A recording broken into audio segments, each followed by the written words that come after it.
you want to know about Perkins style, I can tell you that Oh, later yeah, too. no, we'll wait for the. So, theology of life. Profitable theology should be here, but it should also be here, and then it should be here. Hmm. Profitable theology shouldn't just be here. Mhm. It's got to be here, and it's got to be here, right? The actions I have every day today, the engagements I have, how I live my life, isn't that where theology really matters? Hmm. I mean, we talk about expanding the kingdom of Christ. It's not that I get it alone. It's that we're a light on the hill. And the theology that's here, changes here, is here in our hands in our day-to-day, right? And so what we're going to talk about here as we go on Theology of Life is we finished up with the fear of God, right? That God put us time in our hands and eternity in our hearts so that we would fear Him, right? And we're going to kind of build on the fear of God, but I'm going to talk to you about here. When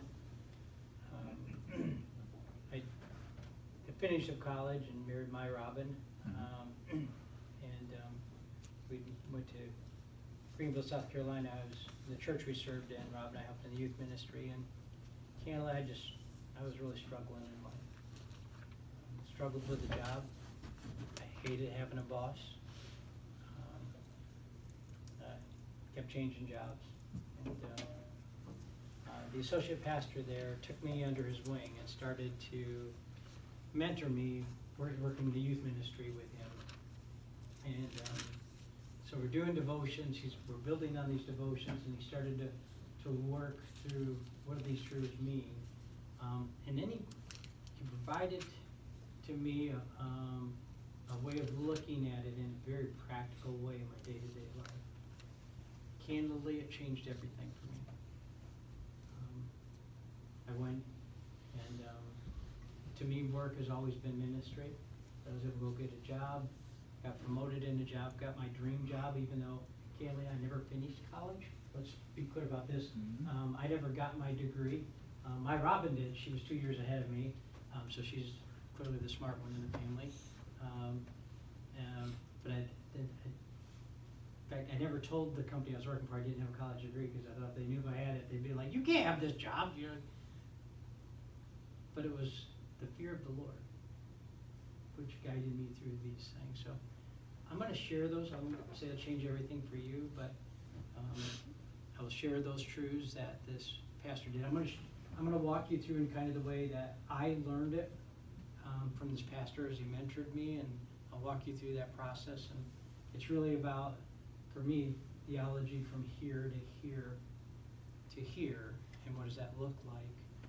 And we'll walk through it. So this is really a discussion. So we'll walk through. You got questions, thoughts. We'll talk about that. And in fact, when we finish up today, at the end of the day, I'd just like to ask you one question before we finish up. It's, what are you going to take home with you? We hope our times that we have like this, that we get together as men, Christian men, that there's something we take home with us, right? For this process of sanctification in our life. So I'm going to walk you through these and share it with you, and it'll get a very, very practical way about how you're living your life, I hope. And so questions Christian men ask are these: is one, how do I advance in my career? I've got this job, I'm working at it day to day, and how do I do well with it? Second is, how do I develop leaders? Anyway, I was always told, whether it was in ministry or at work, people always told me this thing: well, you got to make people leaders because it'll make your job better. I was like, okay, great, but how do I do that? How do I get my kids to take responsibility? These are the questions I was trying to figure out at that time, and I had 3 kids growing up and trying to teach them right, and how do I get them to take responsibility in their life? And then, how do I make disciples who make disciples? As I was there in the youth ministry and we were mentoring and we started to have other people there, how does I make disciples? But not only that I make disciples, but I teach them to make disciples too, because that's what Timothy encourages us to, right? Is that we go out and, Paul to Timothy is that we make disciples. So these are the questions they ask. So I'm going to go through here and we may have to turn the volume up on this, Caleb, just so that everybody can hear it, okay? I'm going to talk through, and so there may be some concepts that I talk through that aren't clear. Stop me. Words mean things, and I want to make sure that we're being clear when we talk through. So this video will give you an idea of what I mean. Words. Let's make sure we understand our words. Positioning. That means that.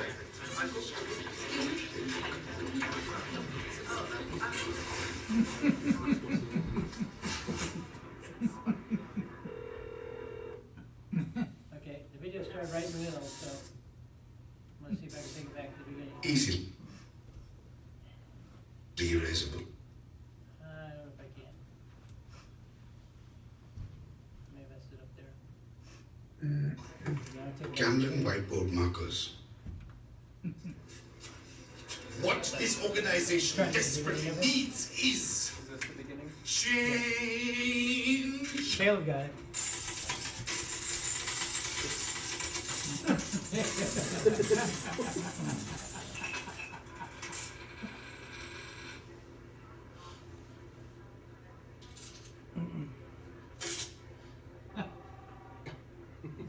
Easily erasable. Camden whiteboard markers. Words mean things, so make sure I'm being clear as we go through here. So, I was working, and it was Pastor Dixon that was mentoring me. So we're going through, and I was going through my devotions, and I started coming across some passages that started to talk about fear of the Lord. And so Proverbs 14:26 was one of the verses that came where it said, "Fear of the Lord gives strong confidence." So I'm a newly married man, new father, new at a job. And I had to say, well, I want to be a person of confidence. So what does that mean?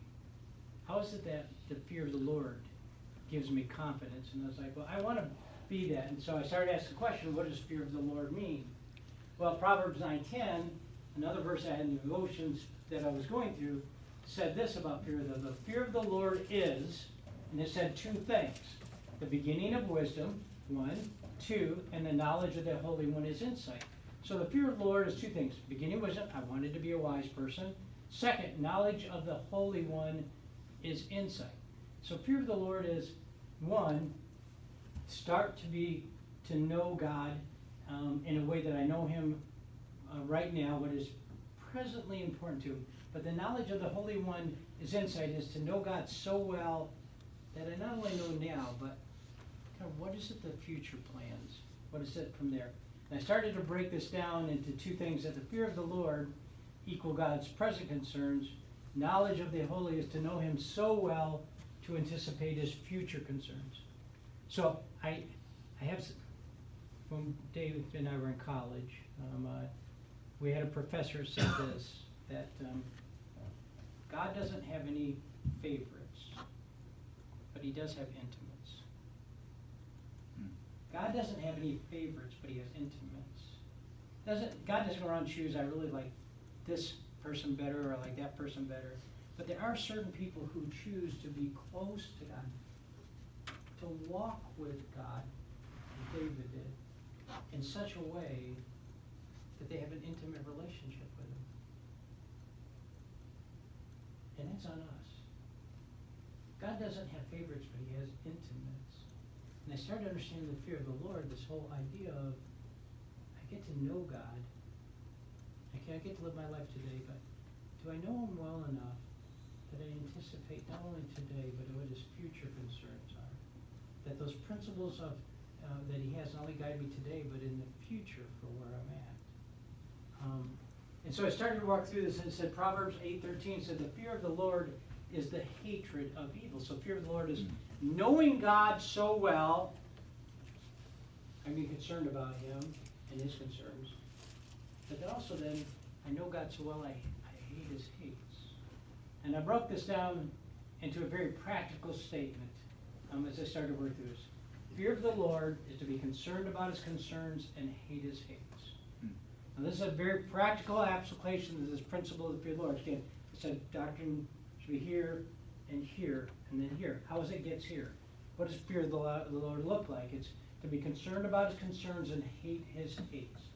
Now I'm going to walk through what that looks like and how it is demonstrated. How is fear of the Lord demonstrated? It's this, to recognize and respond to authority. And I'm going to walk us through this principle. Fear of the Lord is demonstrated by recognizing and respond to authority in our lives. And Proverbs 10:1 says this, a wise son makes a glad father, but a foolish son is the grief of his son. And so this truth started to play out as I was saying, okay, yeah, fear of the Lord demonstrated in a young man's life makes a wise son, makes a glad father, but a foolish son's grief. A son who is concerned about his parents' concerns and hates their hates brings joy. Mm-hmm. But a child who's not concerned about their parents' concerns and doesn't hate their hates, it's a grief to the mom. I mean, having kids, like I said, it's the greatest joy I've ever had and the biggest heartache I've ever experienced as kids. Mm-hmm. And so the question then is asking is how to bring up kids? How do I develop fear of the Lord in them? Well, I started to realize that recognize and respond to authority. That I started to realize that that God was trying to teach me how to recognize his authority in my life, how to fear him appropriately. And I had to start to come to understand that God, just like he gave me parents, gave me bosses, gave me other authorities to teach me to recognize, to respond to authority. And if I could learn to rightly respond to the authorities he'd given to me in my life, it would teach me how to ultimately respond to the authority he has in my life.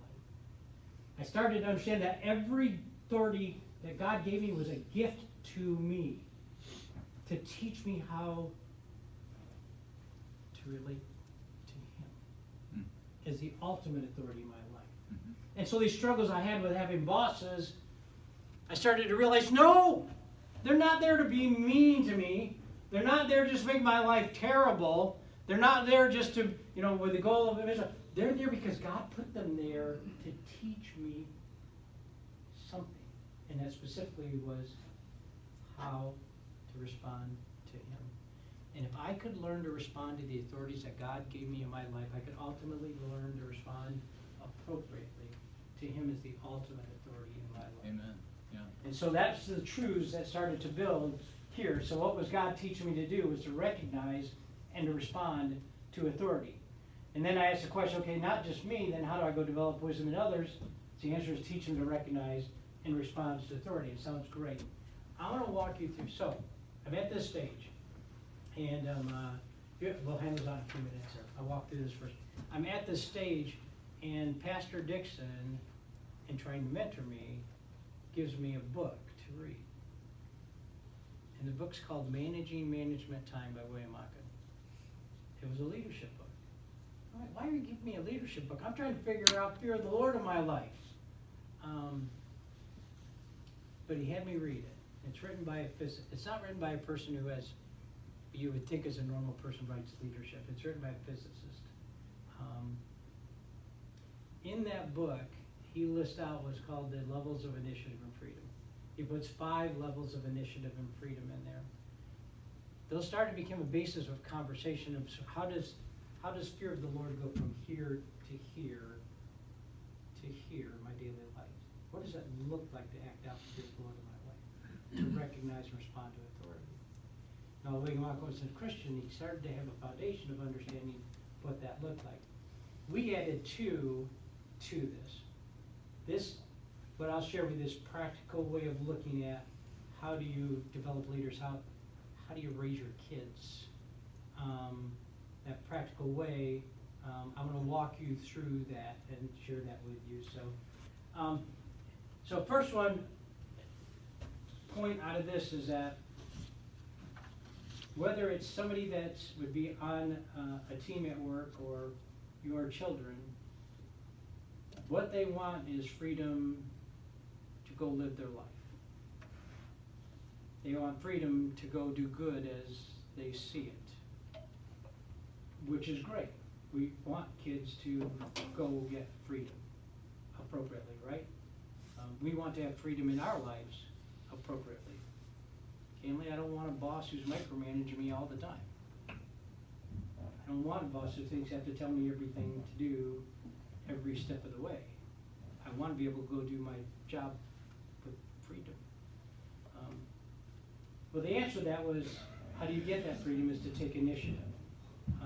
Now these truths, Chase knows I got to share down at Faith Baptist Bible College a few months ago, and what we had with a group of folks that were there and I walked through.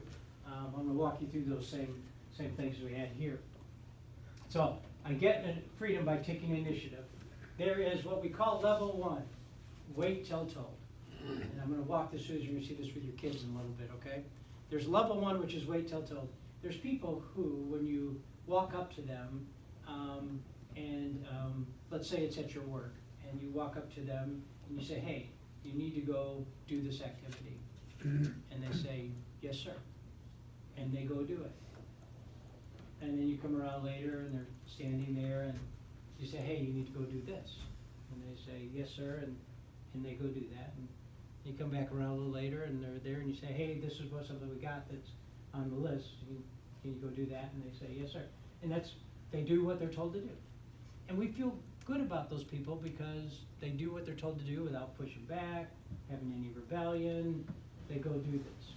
And I'm going to walk through work and we'll go back to class to kids. There are people, at least at level 2, ask what to do. There are people who, they don't have anything to do. They come up, they find you, and they say, hey, there's nothing going on. What can I do? And you go tell them what to do, and then they go do it. And then they get done with that, and they don't have anything, and then they come back and say, hey, what do I need to do? And you go tell them, and they go do it. And we feel really good about those people. Or we feel really good about kids who do it because they do it. They're asking us, right, to go do it. I want to tell you that nobody should be allowed to be below level 3. That nobody should be allowed to be below level 3, recommend and take resulting action. Level 3 is this, is at least that they recommend go do this. So, somebody comes onto the team and they're at level 1. And again, we'll talk about this for kids in a little bit here. Level 1. And they say, hey, they go around, they're doing nothing. I have a conversation with them. It says this. You're not allowed to be at level 1. If you don't have anything to do, you need to come find me and ask me what to do. Now that sounds good, except it says you're not allowed to be, that's level 2, and you're not allowed to be below level 3, right? Because here's what happens, if it happens with it. So Michael, I'm going to use you as an example, Michael, is that okay? Okay, yep. So Michael, there is level 1, I talked to him, he said, okay. So he comes over to me and he says, hey Scott, I don't have anything to do, what should I do? I'm not going to answer his question. I'm going to look at him and say, Michael, what do you think we should do? And then, so what do I force Michael to do? Wait. Think for himself, right? He has to think. And he has to start to think through this process. Now, he's got to make then a recommendation. Now, he may push back on that and say, just tell me what to go do, I'll go do it. But what am I doing? I'm teaching him to think the way that I think about things. Mm-hmm. So now, this whole basis, I'm going to come back to this, is fear of the Lord. Fear of the Lord is to be concerned about his concerns and hate his hates, right? We know God so well that we think the way he thinks now, we think the way he thinks about the future, and we hate the things that he hates. Mm-hmm. We're teaching that to the people we work with. Fear of the Lord. We're teaching our kids fear of the Lord. If we teach them to think, we're thinking the way that the ultimate authority God is in life, the way that we think about this. And so Michael comes up with it, and he has a recommendation, and he's off the mark. I can be comfortable to say, well, Michael, I don't know all the right answers. But I've been living life long enough. I've been doing long enough to know the wrong answers. Here, let me tell you what I am seeing right now, or what I'm thinking about. I'm teaching him to think the way that I'm thinking.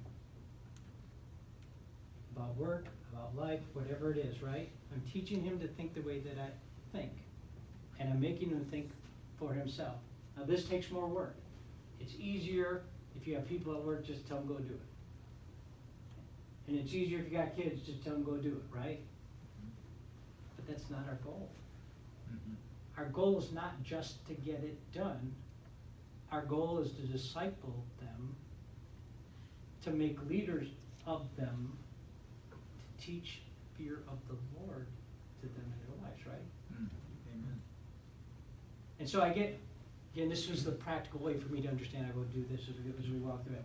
So, Michael, and I go through this, and Michael starts down, as I come to him, he makes a repeated pattern of good recommendations, then Michael gets moved up to level 4, act and advise immediately. Now he doesn't have to come to a recommendation, he's at level 4 where he takes actions. He can say, hey Scott, just want you to know what I did. I took care of this, I handled that, I made this decision. And he just says immediately. He does immediately because there's limited risk. If we're off course, we immediately go fix it, get it right, right? But then Michael has a pattern of continuing that his actions meet my concern about my concerns, my hates, are on track with what we're trying to accomplish. And then what happens is he gets moved to level 5. He gets moved to routine. This is a manager or management level, or for kids, an adult. Act and advise routinely, right? So that they goes up the process with it. And as he's taking initiative, thinking the way that I'm thinking, concerned about my concerns, hates my hates, demonstrating fear of the Lord, he gets more freedom. Now, here's the big deal about what happens. People either move up the scale or they move down the scale. So I had a conversation with Michael at 1 and said, you can't be there. In the business world, we call that a write-up. Right? You can't be there. Tell them come around the second time, Michael's there, and I said, hey, you can't stand around if you got nothing, you gotta come find me, because then I can ask him a question, he can come after and say, what do you think we should do? And then I'll say, what do you think we should do, right? I can move on to the level. But I come around the second time, and he's there, he moves down a level. Wait till forced. In the business world, we call that a second write-up, right? Wait till forced. Say, hey, I told you if you have nothing to do, you gotta come find me. And you gotta take action, right? And so there's a second write-up. So hopefully Michael gets it and he says, great, he moves back up to level 2, and then next time he comes ask him to do it, move him up into provision of the scale. But if not, it's level -1, which in the business world is wait till separated. In the spiritual world, it's wait till destroyed. And we'll talk about that a little bit. After I've told him twice, I come around again, in the business world, the third write-up, you're gone, right? When it comes to demonstrating fear of the Lord, concerned by concerns, in this, you either move up the levels or you move down the levels. You either move up the levels or you move down the levels. You're not allowed to be at level 1 and 2. Now, we can hand out those sheets if we want to go take that from there. And so, you see the levels everywhere. We're going to talk about this in a minute. So earlier, what happened with these pages that we had? Dr. Peters picked them up and started passing them out, right? What level is that? 34? Yeah, he just took action, right? Started to go do it. When we get done with this, you're going to start to see the levels everywhere. And I will tell you, for me, I filter everything through those about that. And so, you either move up the levels or you move down the levels. We get excited because we have people on our team who are level 1 and 2, or we have kids who are level 1 and 2. Because maybe they're very compliant. You know, we understand easy when we have somebody that is rebellious. Whether it's a team member or it's a kid and they're rebellious and they're pushing back and, you know, they're difficult. That seems easy. But what if they're compliant? And they do what we tell them to do. Is that okay? I'm going to submit to you it's not. And I'm going to submit to you as parents, if we allow our kids to live their life, we're teaching them wrong. And as people on a team, or bosses with the team, if we let people stay there, we are doing them a disservice. And I will tell you this, that we are not teaching them what it means to rightly respond to authority in their life, which ultimately I hope, but I said for you, work is always ministry for me. It's always, for me, is how am I teaching them what we just ended with in the first session?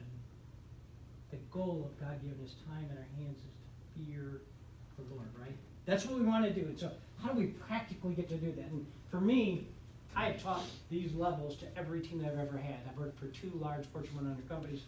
They're not companies who care about Christian stuff. But I get this platform here that we're talking about to talk about this and to share fear of the Lord and where we're at. So, initiative is this. It's doing the right thing without being told. Victor Hugo, big French writer, did Les Mis, if you know all that. Initiative is just doing the right thing without being told. That's what we say. We take initiative, and you go do that. And responsibility is take responsibility, even if it's not yours. Even if somebody give it to you in your job description. Even if, as a kid, I wasn't on my chore list. I take responsibility because I see there is a need. I see there is a gap. I see there's opportunity. I see that my authority who's concerned about things, I see this is something that they would be concerned about. And I'm concerned about their concerns, or I hate their hates. So, what level are you on? So, let's take Jonah. What level was Jonah on? Again, I'm walking you through the way this pastor and I are walking through these. I'm seeing the levels of, we're going through my Bible, my devotions, and we're studying and talking about it, and I'm starting to see fear of the Lord and everything, and the levels is kind of how we're measuring it. So, Jonah, what level is Jonah on? 1. Rebellious. One? 1. It's rebellious, but level one? Start out with 1. God told him to go. You're right, exactly, yeah. It's at, wait till forced, right? I mean, he's at level 1. God said, you're going to Nineveh, preach the gospel. He gets on a boat going the other way. God says, okay.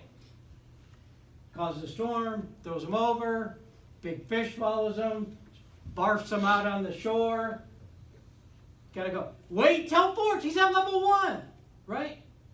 You start to see these levels that's everywhere there. Mother Teresa.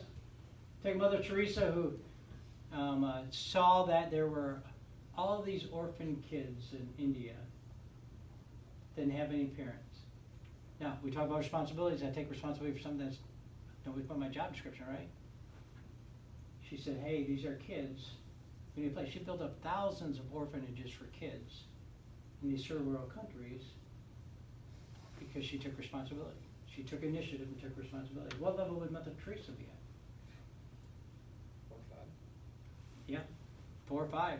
Yeah, she saw it. She took action and took. I mean, we admire that in people. I'm gonna say this because it's fear of the Lord. What about Pharaoh's army? What level is Pharaoh's army at? We got Pharaoh, the people of Israel leaving Egypt. They get to the Red Sea. And God parts it, lets Israel go across. Pharaoh's army follows him in, right? And then what happens? Closes it. What level are they at? I said this earlier. It's not on your sheet. Wait till destroyed. Yeah, level -1. Wait till destroyed, right? God takes actions. We see it in the levels here. It's either you get concerned about concerns, God's concerns, haters hates, and you get freedom to go serve God in a great way. And it's the neat thing about the will of God. Let's just go do these things. God expects us to be concerned about his concerns and haters hates. That's fear of the Lord in our lives. That's why he put time in our hands.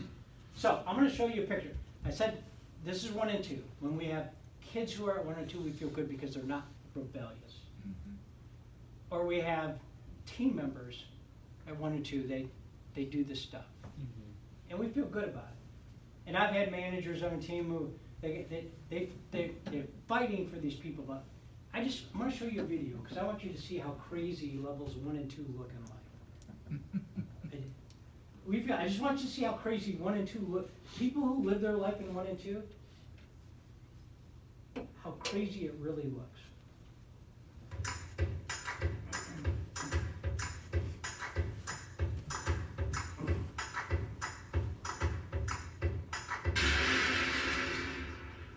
Whoa, that's not good. Oh, I don't need this. I'm already late. Somebody will come. Anybody got that? Do you have a phone? No. Sorry. Somebody! Hello? There are 2 people stuck on an escalator and we need help. Now, would somebody please do something? I don't believe this. You gotta be kidding me. I'm gonna cry. No, well, not enough left to do. Is it?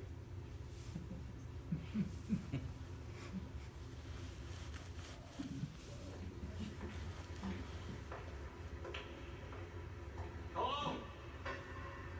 Hey, don't worry about it. I'll fix it in a second. He said he could fix it. All right. All right. That's more like it. He says he can fix it.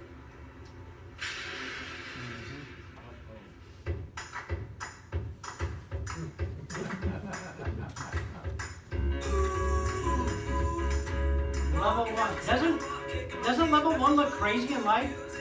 Would you ever sit there on an escalator and no, because level 1's stupid, right? And yet, we're okay with people who we either work with, manage with, or kids that we're responsible for living lives at level 1. And it's crazy. It's not always the right to operate on level 5. Why would that be true? It's not always their responsibility. Okay? But we said earlier you should take responsibility, even if it's not in your job description, if you know it's the authority's concerns. So why would it be wrong to be a level 5? You may not have all the knowledge to Okay? act on it. Not have the knowledge yet to do that. Wrong time. Wrong time? John, what were you gonna say? Just experience. Experience. Yeah, I may not have been given freedom to be a level 5. Because once you learn these truths, the idea is like, hey, yeah, I want to be a level 5. Give me freedom. I don't want to be managed, right? To go do this. Give me freedom. Freedom is earned in degrees. You move up the levels or you move down the levels. This will be important as we talk to our kids a little bit. Yeah, it's earned in degrees that they go do this. So, my kid's earning this freedom. So I want to go take the car out on Friday night. Dad, can I go out? I want to go out on Friday night. Can I take the car? Well, he wants to be at level 5. Does he earn the right to be there? And so we'll come back to this in a little bit. Maybe on different levels at different times based on risk. So, Kim, I had this, Mr. Haney was my district manager when I was running a grocery store, and I had earned the right to be at level 5 with him. He'd come in, walk through the store, and I'd just tell him, hey, we're doing this, and it was always a great walk with him. One day he comes in and he starts walking through the store, and he's just picking everything apart. I'm like, what happened? This is not the way we always do this process, and I thought, did I fail at something? Did I, disappoint him? And what I came to find out later was that his boss, Tony Lillo, the regional vice president, was about to visit my store in 2 weeks. The risk was much different. Before it was him taking care with me that everything was there. But it was going to be his boss, and so he had a right to move me down the levels. Whereas normally at level 5, he moved me down to level 3 because the risk was higher. And it's okay for an authority to go do that because I'm concerned about their concerns and I hate their hates. So, or if you're new to a situation, this is the only time it's okay to be at a level 2. I said, you never below level 3, it's the only time to be level 2. If you're new to a situation to gain information. If it's a new job, well, what are the responsibilities? What are the resources? What's success look like? What are the measures of success? Or it's a new initiative. You know, what is it that we want to accomplish? And, you know, who's going to be working on it? These are the times you get to ask questions. But once you know that, you got to move to level 3. So there's this guy, Nev. Let me tell you about Nev. He kidnapped a group of teenagers. Then he took these kids to his own country. He put them in school, put them through some college as well, get them educated. Then he said to these kids, hey, I want you to serve me now. Now, if you were one of those kids, how would you respond?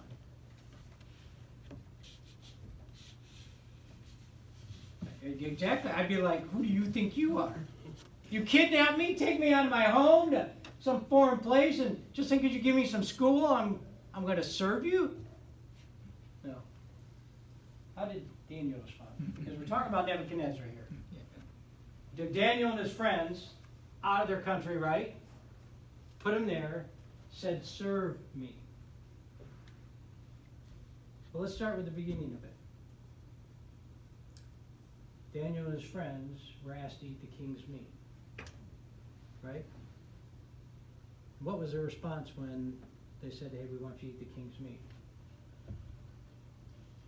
They didn't want to do it, did they? Now, my rebellious heart, just so you know, would be like this. No. You took me out of here. I'm not going to eat your stuff. It'll defile me against my God. No. That's not how Daniel responded. If you go back to the story, Daniel went to level 3. He said, hey, to the king's representatives, let us not eat the king's meat for a period of time, and then you check us. And if we're not okay, then we can talk about it. Now, he never said that he was going to violate his character. He never said he was going to violate his truths.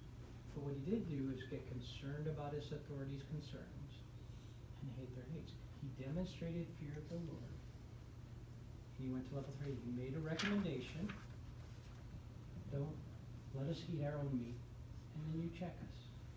I think that's really important because in the world we have a tendency to want to draw these black and white lines when it comes to authority.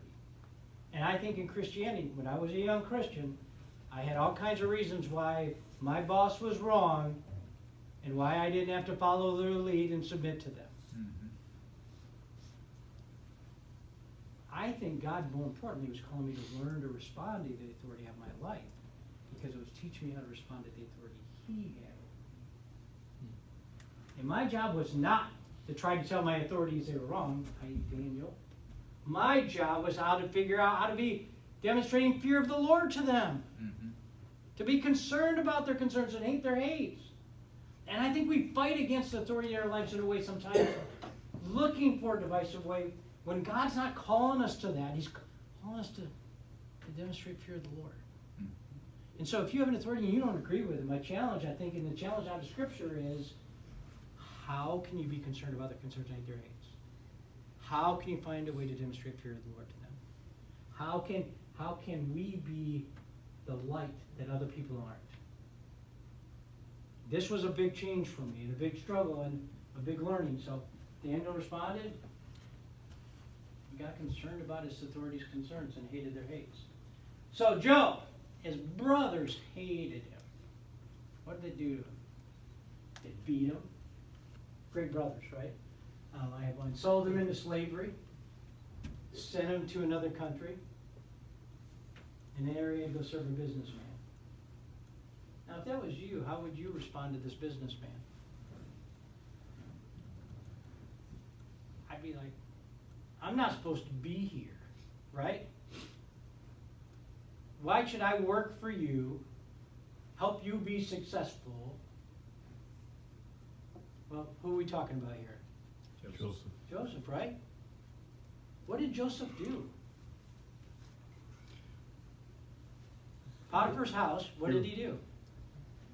He rose to the level of full trust. Yeah. He got concerned about his boss's concerns, hated his hates, got to the top level. He demonstrated fear of the Lord. Hey guys, we said earlier this morning, there's a lot of life we have no control of. We don't get to control where we're born, who we're born to. Joseph, he get to control that his brothers hated him because he had colors from his father, and they sold him. He had no control over that. But he did get to control if he demonstrated fear of the Lord in his life wherever he was at. And I think that becomes a really powerful thing. And so the levels allows to do it. He got concerned about his authority's concern, and he did it. But then what happens? Didn't compromise. He didn't compromise. But then he got lied about, didn't he? Got authority's concerns. The Potiphar's wife lies about him, and he gets thrown in jail for it, right? He's thrown in jail with some of the king's servants, and then the king has this dream. Nobody can interpret it. He says, "Oh, you can't just tell me, what the interpretation. I want you to tell me what the dream is, and then what the interpretation is," which is really hard, right? And so none of the musicians there could interpret it or tell the king what the dream was and interpret it. But one of his servants who'd been in jail with him said, "Hey, there's this guy in jail who can do this." So they called Joseph, right? Say, "Hey." King says, "Hey, tell me my dream." Now, I want you to understand, when we look at that in the context of Scripture, the king never looked at Joseph and said, "Hey, if you do this, I'll get you out of jail." He never told him, "If you do this, I'll give you all kinds of money." He never promised him anything. The king just did what a king says. "Tell me my dream." Now, if that's me, first I've been sold into slavery that I didn't deserve. Then I was lied about and thrown in a prison in a foreign country that I didn't deserve. And this foreign king, who I have no allegiance to, calls me and has a dream that he's worried about and wants me to tell him. I'm going to be like, "Go figure it out yourself." You know what I mean? What? Well, what did Joseph do?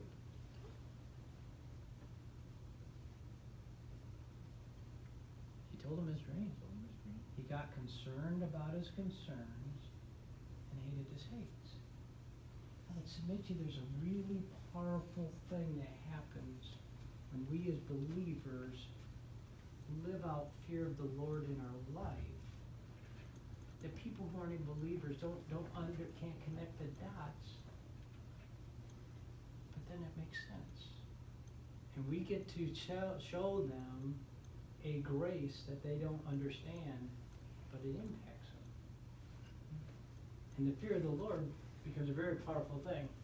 Genesis 42, here we are. Jacob's with his sons. Joseph's down, there in Egypt. They got and they got the food, and Jacob's with his sons, and they don't have any food. And it's just so funny because you can hear Jacob having this conversation about the levels with his sons about they're starving. And so let's look at Genesis 42. He says, "Now Jacob saw that there was corn in Egypt. Jacob said to his sons, 'Why do you be at level 1, which is what? Wait till told. Look about." He's like, "Why do you look at each other starving when you know there's food down in Egypt?" I mean, we just saw it on the escalator, right? How level 1, how dumb it looks in life. And he's saying to them, "How dare you be at level 1? And he said, Behold, I've heard there's corn in Egypt. Go down thither and buy for us thence that we may live and not," what? "Be at level 1, wait till destroyed." Why wait till we die?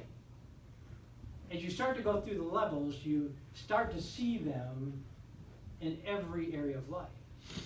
I mean, as I was going through all my devotion scriptures, I kept seeing these levels where they're just physical illustrations of how God, of what it looks like to be concerned about authority's concerns. So it's just a physical illustration of being that and what. So You identify obedience from rebellion. Level 3 through 5s are obedience. At some point, you have to move up from level 3. You can't stay at level 3 making recommendations. At some point, you have to move up there. You're taking, you know your authority so well, concerned about their concerns, hate their hates, their present concerns and future concerns, that you move up to level 4.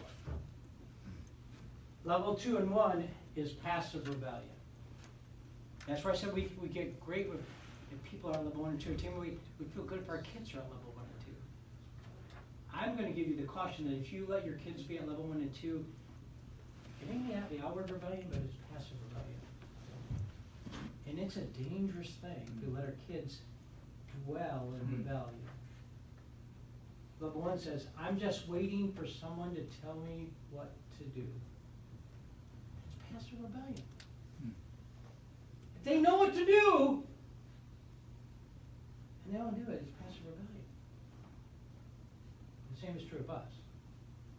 Level 2 says, I'm just asking what to do. People do that. Come on, I'm just asking what to do. Tell me what it is and I'll go do it. I'm not worried about getting the job. I am worried about the job done. But the ultimate thing is not worried about getting the job done. I'm not just worried that Michael gets the cabinets built and put installed. I'm worried that Michael learns to think the way that I think. So I don't always have to tell him to put up the cabinets, right? Because he knows my concerns well enough to go do that. And level 0 and negative 1 are active rebellion. How is it that being at level 5 can be a form of rebellion? And the answer is that you don't have any permission. If you either move up to level down levels, but you have to earn your right. And you earn the right to freedom to go do good by taking what? Initiative. Right. Being concerned about your authority's concerns, hey there, it's taking initiative. You earn the right to go do freedom. And I had this with multiple bosses that I had that I got to love. Frank Eckstein, who was the Senior Vice President of Operations of Indian Supermarkets, was a boss that came in. He is a micromanager. I liked him, but he's just a micromanager guy. He would do it. And so he had a team of leaders that worked for him. I was one of them, and he micromanaged it. But you know, I went into his office and he got there and said, I just want you to know, my job is to make you successful. And I worked at learning the way to think the way he thought. And after about a year, he didn't know it, but he was moving me through the levels. And the team came to me and says, how is it that Frank doesn't micromanage you, Scott? Why isn't Frank calling you every day to tell you what to do? Well, Frank didn't realize it, but he didn't need to, because I focused on being concerned about his concerns, hate his hates, trying to show fear of the Lord to him, that he gave me freedom that he didn't give anybody else. You can manage your authorities. You can manage your bosses, and they don't even know it, by demonstrating fear of the Lord. The levels apply to all areas of life.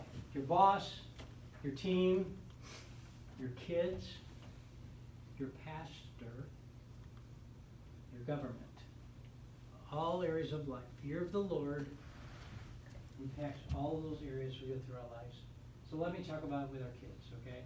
It's important for, I think, a lot of your kids will not move up the levels until you allow them to move up the levels. I was walking, we were in Greenville, they went to Faith Baptist Church in Greenville. John Vaughn was a pastor, and he was There's a book written by John Vaughn out there. Is it? By retrial, maybe? No. He's written several. Great speaker. He lived in the military, got saved, was in the military, had a firm hand and a soft heart, just a great guy. But he's one of those pastors, he would sit at the back door and he would shake your hand when you'd leave. And so I'm walking out and he said, Scott, are you raising your kids to be good kids?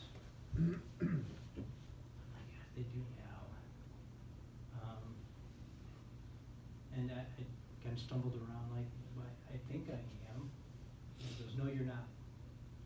Okay, here it comes. Tell me what they did. I'll go work on it. And he goes, you're raising them to be good adults.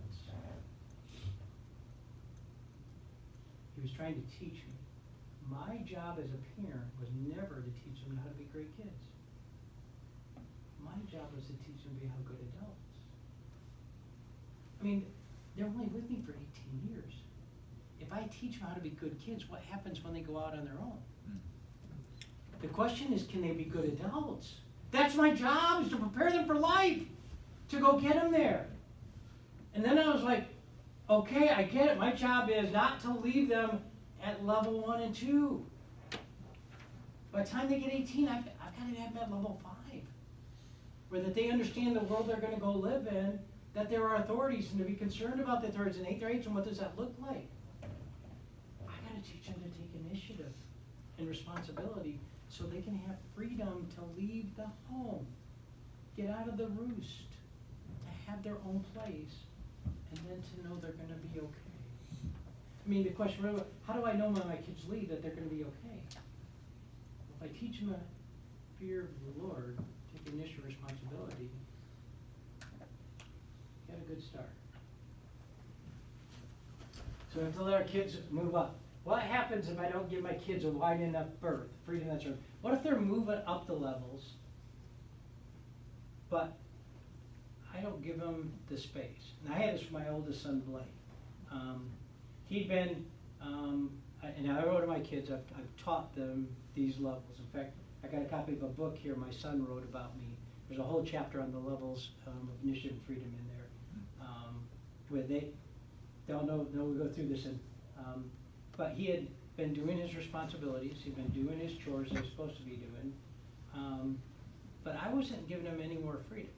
And I could just sense it was like he's pushing out his elbows. Like, Dad, give me some room. And I realized what I was doing was, by not giving him the freedom he'd earned, I'm teaching him to rebel. Just the opposite of what I wanted, right? I wanted him to learn to be concerned about authority concerns, but I wasn't giving him freedom when he took initiative and took a responsibility, got concerned about my concerns, so he wasn't learning how you earn freedom. And we're built as humans to want to go get that. And so if you don't give them the freedom they earn, we teach them to rebel to go get freedom. I got to give him free when he earns it, when he does right. Got to earn the freedom. Give him the space to do that. What if I give them freedom he or she earns? I teach them what true freedom looks like. What if a student earns no freedom? What if one of our kids earns no freedom? Eventually they will learn it in captivity. This is the way God's designed it. Mm-hmm. We all have authorities in our life. And He gives us authorities for our good in lots of different ways. So if we don't teach our kids how to earn real freedom the right way, you know what happens when they get up? There's somebody who has a blue light on the top of their car, bars on the windows of the door, that will teach them that there's authority in life. Mm-hmm. God's designed it that everybody's going to learn. It's our job as parents to teach them about fear of the Lord, be concerned about church hates, that there's the ultimate authority of Him in our life. And we start by, they learn to respond to authorities here, which are lessons to them that there's His authority here. They start to learn to respond to us as authority in their life by we teaching them about how you earn real freedom in the gospel, how you earn freedom in life, so that they can ultimately submit to Him. What if I give him freedom he has not earned? I put somebody at level 4 or 5, 3, 4, 5, and they've not earned it. They don't learn responsibility on how to make good decisions. I say, okay, I want my kids to be good adults, so I just give them a level 5. Go do your own stuff. Well, I think we've all seen that with kids who go out on their own, and they've never learned what responsibility looks like. They've never learned that there's an authority in life and how to respond to that and the struggles that they have. I mean, it is hard when you look at those people, because they get in these, my daughter with these foster kids she has, and we get to see the parents of them, and they get in these cycles of life that they can't just get out of, but they just keep deteriorating because they never learned fear of the Lord, God's ultimate authority in our life. It's not the life I want for my kids, and the life I think you want for yours either. So we teach them about these things in our life to go do that. And so, what if I give them the freedom they've earned? It doesn't want to respond to make good decisions. Now, I taught this to my kids. My oldest son, Blake, when we lived in Jacksonville, Florida, my wife, I came home on a Friday and she said, I'm having a problem with Blake. Said, you know, he has two chores, make his bed and take out the trash. And he's not doing it until I tell him. So I said to Blake, hey, I gotta go run some errands tomorrow morning, I'd like you to go with me. So I get up Saturday morning, I get Blake, and we go to some errands. I say this one thing to him, I said, hey, Mom tells me when it comes to your chores, you're at level 1. And that was really the bulk of the conversation. So we get back, put him back home. Tuesday night, I'm coming home from work. I'm driving home. In Florida, in the afternoon, you have these crazy afternoon showers every afternoon. It's horrors, you know that? It's, Our family down there. yeah, just the way it is afternoon. So I'm driving home, I'm coming home, and it's just pouring down. And we have a 2-door garage, but I don't have any garage door openers. So I know what's going to happen when I get home. I have to get out of the car, get drenched, go out and open the garage door, put the car in. Coming down Whisper Creek Boulevard that we live on, start to pull into the driveway, and the garage door starts to open up. And I look, and there's my son Blake, is opening the garage door. And so I pull in, he closes up the garage door, I get out of the car, I'm all dry. And he looks at me and goes, Dad, just want you to know I'm at level 4. Oh, you got it. So for me with my kids and teaching them about how do you take responsibility in life, the levels based on the fear of the Lord, for me the easiest way to teach them to go do this in level 4. At what level do you let others operate? It's not just how do we operate, but what level do we let others operate, right? People underneath us or around us, those that we have responsibility for. There are bosses. There's so much more we can go into. We don't have time to do this yet. I got another couple hours of slides that not in this presentation that we can go to. There are bosses who purposely keep people at level 1 and 2. I'm the boss. The buck stops here. No decision gets made if I get made. Are we one of those type of people? There are parents who keep their kids as kids. Don't talk till I tell you to. Don't talk later spoken. Don't do anything unless I go do it. We get to teach them about it. It is, for us, we're going to live and operate. Now let me build up one thing on this here as we start to bring this to a close. Is I said that Michael has to be at level 3. We do not have to teach everybody everything. If people have been around us long enough, they know us well enough, they know what our concerns are. You don't have to teach your kids every single thing. I'm going to use an illustration here. It's just an illustration. It didn't happen in fact, okay? My son Blake, I tell him to go mow the lawn. He goes out, mows the front lawn, comes in and said, Dad, I finished mowing the lawn. I go look at it to inspect it, and the lawn's mowed, but there's cat guts all over the front lawn. And I go, Blake, what happened? There's cat guts all over the front. He goes, yeah. He goes, Dad, I was out there, I was mowing the lawn, and I know when you say you want the lawn mowed, you want the lawn mowed, and the cat wouldn't move, so I mowed the lawn. And he goes, you never told me not to run over the cat. Well, no. Do I have to tell him not to run over the cat? He's lived with me long enough to know, no. That is true of people who work with us. If they've been working with you for 6 months, you don't have to tell them every jot and tittle. They know. They can be at level 3. The same thing true at church. People at church, been here for years, aren't doing anything. They say, well, I don't know what to do. If you've been coming to church here for 6 months, you know what's going on. You know what Pastor Peter's concerns are. You know what the ministry initiatives are. You just got to take initiative. And to sit there and say, I'm just waiting for somebody to tell me what to do, is at least passive rebellion. People who are here in this ministry for 6 months, they ought to be taking this responsibility, because that demonstrates fear of the Lord, God's ultimate authority in our life. The levels of initiative get filtered through everything. We have the responsibility to be concerned about God's concerns and hate his hates. And for us, it gets to demonstrate fear of the Lord. We get to teach our kids fear of the Lord by teaching them to recognize, respond to authority in their life, and God's ultimate authority in their life, right? There's lots of great applications to these principles that be more than what we've had today. Okay, sorry. This is my email, my phone number. You're working through this. You call me, you text me, and email me. Doesn't matter. We're in this life together. To say it this way, we're helping each other make it home. What we talked about again, right, Attorney? We're helping. We're in this for the long haul. And when I say long haul, I mean forever, right? We're helping each other make it home. So go do it. So I said earlier, I was going to ask you a question before we finished up. Was what is the one thing you're going to take home with you today?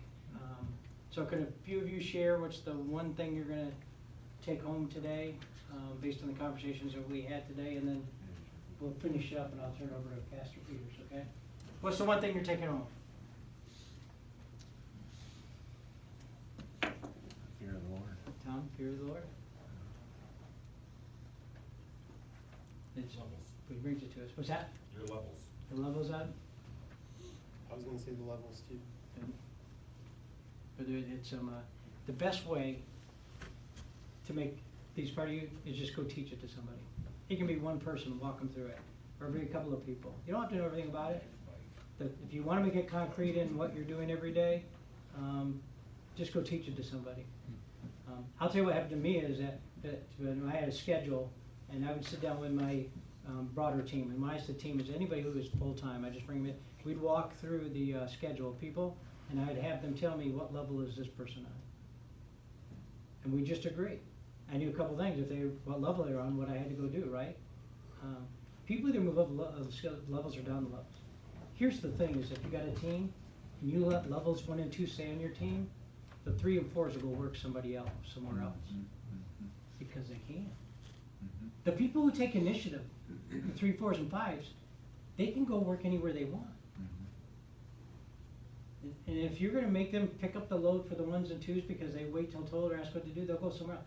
If you want to level 3, 4s, and 5s, you make the 1 and 2s either move up or move down. For me, this was the lesson of, they kept telling me how to develop leaders. And I'm like, great. This was the two. The fear of the Lord demonstrated in the levels was how I develop leaders. And either you take initiative, get concerned about concerns, or if you're going to be a level 1 and 2, I love to let you go work for my competitor. Because I want my competitor to have all the 1s and 2s they can have, right? And I'm like, you go. I'm moving you down, and I'll make a recommendation for you. Good. What else? What other one thing would you take? I just say application, I can think of it for my grandkids, you know, like when they come out, and when they first come out, when they're younger, you know, you don't want them to get hurt, you know, like animals or horses and so forth like that. But as they, you know, you give them a little more experience, or they experience a few things, then you let them do a little bit more, you know, and then pretty soon you'll let them maybe ride a horse on their own, or, you know, that sort of thing, or drive the 4-wheeler or what have you. But this kind of identifies some levels that are pretty applicable to not only kids, but Adults. Yeah. adults too, yeah, for sure. Yeah, for me, and too, with my kids, it was when my son wanted to take Carl on Friday night. If he couldn't be at level 4 with his chores, take out the trash and make the bed, it was easy for me to say, no, you can't take out the car. It was an easy conversation. But you be at level 4, you're in the right. You get freedom to teaching him all those things. So yeah, we're I think growing it up. helps you not to complain. Gives you more initiative here, because now your boss, you're going to be concerned about his concerns and hate his hates. Yeah. I think it's what God calls us to. And I think it's if we're willing to go to work and take a paycheck from that person, if we're willing to take the paycheck, I think we have a responsibility to be concerned about the servants hate their hates, to demonstrate fear of the Lord. If I am not willing to work to make them successful, we're not there to work to make us successful. We're there to make them successful. We saw it with Daniel, we saw it for Joseph. Our job is to go do that for them, because that's what God's called us to go do. Because I know God's going to take care of me, right? We know God's going to take care of us. We are in His hands. Our job is to demonstrate the fear of the Lord. And if we're not willing to do that, I don't think we should take a paycheck. Because that's what God calls us to. A higher calling. We get to respond different, like Joseph and Daniel did, so yeah. Well, God, great to be with you guys for this morning and to go do that. And I apologize for that speaker who didn't make it in last night. We'll try to make up for him in spite of that. Do that. But I'm glad I got to fill in and be the B section out of it. So I'm grateful, Pastor Peter's up.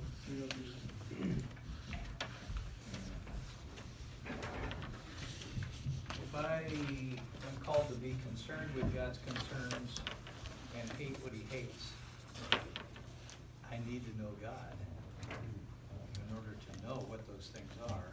And so the more I know God, with God, it's not true with every individual, but with God it is. The more I know God, the more I love God. And the more I can trust Him. Trust with authority is big, right? Some people don't serve their bosses because they don't trust them. For the believer, they're serving the Lord, and so they're trusting God in spite of their leaders. But with God, to know Him more is to love Him more and to trust Him more. And so we have a good God. For me, and if it was my son mowing the lawn and there were cat guts all over the lawn, he might be Rewarded here. well, yeah, because it might be that he hates what I hate and he loves what I love. As a dog, nah, it's a different story, but I was waiting to find out.